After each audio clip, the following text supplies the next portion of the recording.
Hey everybody, this is Ron, and today I'm going to be reviewing issues 11 and 12 of House Harkonnen. This is the second Dune prequel comic adaptation from Boom Studios, and you can catch up by checking out my Dune comics playlist if you're interested in starting from the beginning. Issue 11 starts with Liet marrying Ferula after his friend Warwick died, and I know this is a Fremen custom, but come on, Liet, you're just getting your friend's sloppy seconds. Have some respect for yourself. I'm just kidding.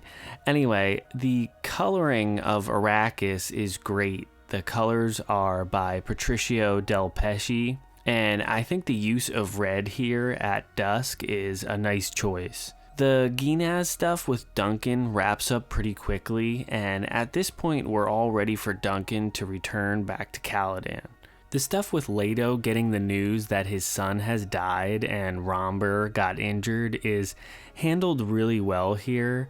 There's little black and white flashbacks here, and it's really effective. I also like what they have Romber in. It reminds me of a Bacta tank from Star Wars. There are very cool designs throughout this whole miniseries. The artist, Michael Shelfer, does a good job depicting the downfall of Kylea and the madness that comes with losing a son by accident.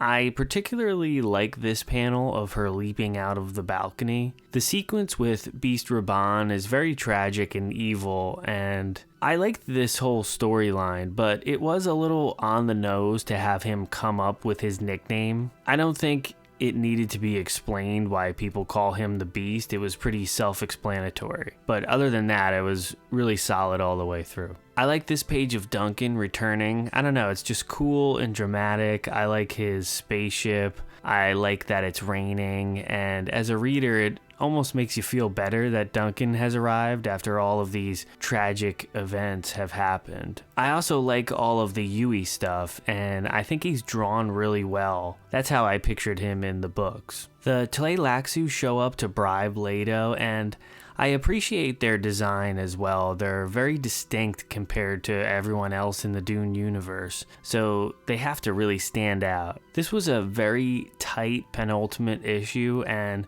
this comic continues to be very well paced right up to the end. Issue 12 opens up with something that I had a little bit of a problem with when I read the book. That's when Pardet goes to Plaster Basin, and as soon as he gets there, the place caves in and he dies, and I just thought it was rushed and a quick and easy way for Liet to become the new planetologist to set up the original Dune. The Giedi Prime section is good as always. I love the juxtaposition of the futuristic industrial city and the forest on the planet, and I also like the design of the two pilots with the Baron. It was cool to see Fenring in Arrakeen when he was the spice minister, and I like how Arrakeen is depicted as well. Leto and Jessica's getaway on Caladan is a nice chance to show the planet in all its glory, and I'm glad the artist made it look a little more exotic. The funeral scene is just as heartbreaking as it is in the book, especially with Leto holding on to Victor's Seleucid bull stuffed animal. This series definitely ends on a somber note compared to the previous book, House Atreides, but I thought it was just as good, and I hope they get to finish the trilogy with House Carino, which is a book that I really enjoyed. Let me know what you guys thought if you've read this series, and please be sure to like and subscribe if you're enjoying this content. Thanks for watching.